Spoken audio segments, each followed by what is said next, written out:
সুপ্রিয় শিক্ষার্থী, আসসালামু আলাইকুম। আজকে আমরা শিখব একটি ফাইল বা ফোল্ডারকে কিভাবে রিনেম করতে হয়। শুরুতেই আমরা দেখে নেই আমাদের বইতে কি লেখা রয়েছে। রিনেম। বলে রাখি, আমাদের বইতে অতি সংক্ষিপ্ত আকারে প্রসেসটি বলা রয়েছে, যা পর্যাপ্ত নয়, সুতরাং আমি বিস্তারিতভাবে বলার চেষ্টা করব।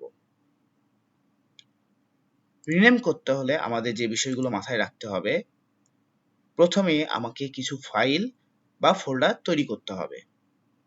তারপর সেটিকে আমরা রিনেম করতে পারবো।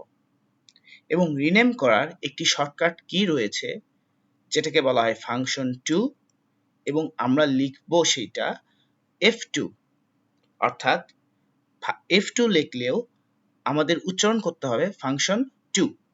ঠিক আছে? তো প্রথমেই আমরা ফাইল বা ফোল্ডার তৈরি করে নিব। ফোল্ডার তৈরি করার জন্য আমাদের মাউস কার্সরকে ফাঁকা জায়গায় রেখে রাইট ক্লিক করব এবং এই বক্স থেকে আমরা নিউতে কার্সর নিয়ে আসব। এখান থেকে কার্সর নিয়ে যাব ফোল্ডারের উপর, ফোল্ডার লেখাটির উপর, এরপর আমরা ক্লিক করব। আমার একটি ফোল্ডার তৈরি হয়ে গেল। এরপর আমরা কার্সরটি আইকনটির বাইরে রেখে ক্লিক করব অথবা কিবোর্ড থেকে এন্টার প্রেস করব। চলুন আরেকটি ফোল্ডার তৈরি করা যাক। Right click, new, folder, keyboard থেকে এন্টার প্রেস করছি। আবারও রাইট ক্লিক, নিউ, ফোল্ডার, কার্সরটি আইকনের বাইরে রেখে ক্লিক অথবা এন্টার। এইবার আমরা কিছু ফাইল তৈরি করব। আমরা মেথড 1 ব্যবহার করে ডকুমেন্ট ফাইল তৈরি করতে পারি। ডেস্কটপের ফাঁকা জায়গায় রাইট ক্লিক, নিউ, এখান থেকে মাইক্রোসফট ওয়ার্ড ডকুমেন্ট।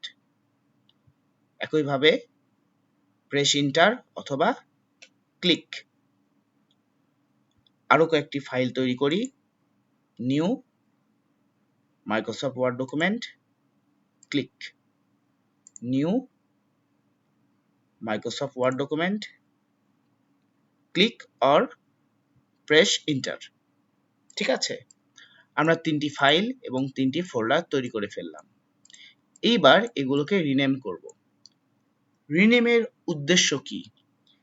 রিনেম এজন্য করতে হয়, আমরা এই ফাইল বা ফোল্ডার কি জন্য তৈরি করেছি, এটা অনেক বেশি ফাইল ফোল্ডার হলে মনে রাখা কষ্টকর, কিন্তু নামকরণ যদি করি তাহলে সহজেই খুঁজে পাওয়া যাবে। তো প্রথমে আমি এই ফাইলটিকে রিনেম করব। এর জন্য ওই ফাইলের উপর কার্সর নিয়ে গেলাম, এরপর আমরা রাইট ক্লিক করব। রাইট ক্লিক করার পর এই বক্স থেকে আমরা রিনেম সিলেক্ট করব।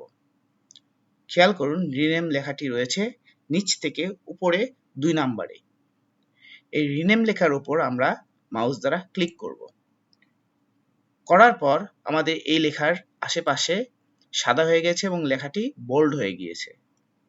এখন আমরা এটির কিবোর্ড থেকে নাম লিখব। ধরা যাক এই ফাইলটির নাম দিলাম বাংলা। ঠিক আছে? এবার এই ফাইলটি আমরা রিনেম করব। একইভাবে রাইট ক্লিক, রিনেম। এই ফাইলটির নাম দিব ইংলিশ। এইবার বাকি ফাইল এবং ফোল্ডারগুলো আমরা শর্টকাট কি ব্যবহার করে নামকরণ বা রিনেম করব।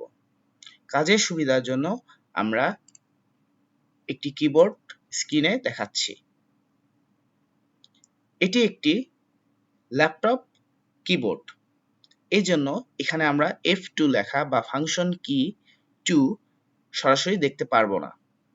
যখন আমি ফাংশন কিতে ক্লিক করব তখন আমি এটি দেখতে পারবো।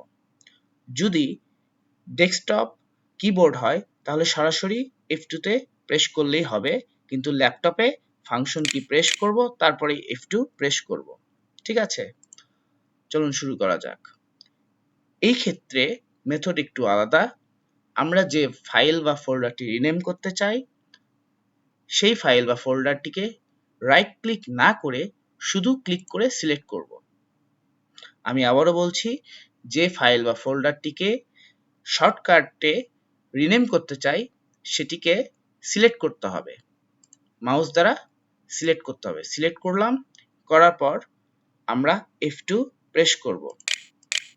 F2 প্রেস করব। প্রেস করলে একইভাবে আমাদের লেখাটি বোল্ড হয়ে গিয়েছে। এখন আমরা এখানে নামকরণ করতে পারবো। ধরা যাক এই ফোল্ডারটির নাম আমরা লিখব ক্লাস 7। ঠিক আছে, এরপর আমরা ইন্টার প্রেস করব। একইভাবে বাকিগুলো আমরা রিনেম করে নিই শর্টকাট কি ব্যবহার করে। এবার এই ফোল্ডারটি রিনেম করব, এটাকে সিলেক্ট করে নিলাম, ফাংশন কিতে প্রেস করলাম। যদি ডেস্কটপ কিবোর্ড হয় সরাসরি আমরা F2 তে প্রেস করব, আর ল্যাপটপ হলে ফাংশন কি প্রেস করে তারপরে F2 তে প্রেস করব। এটার নাম লিখব বাংলা। ঠিক আছে, তারপর প্রেস ইন্টার।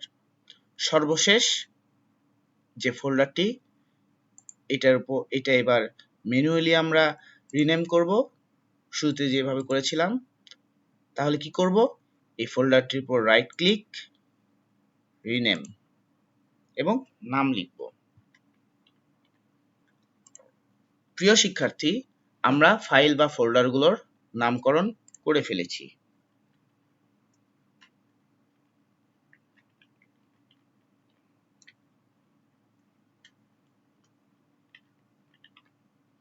ঠিক আছে, এখন পূর্বে সবগুলোর নাম একই ছিল, এখন ভিন্ন ভিন্ন নাম হওয়াতে সহজেই খুঁজে বের করতে পারবো বা শনাক্ত করতে পারবো আমার কোন ফাইলে কোন ধরনের টেক্সট রয়েছে বা কন্টেন্ট রয়েছে বা ফাইল বা ফোল্ডার রয়েছে।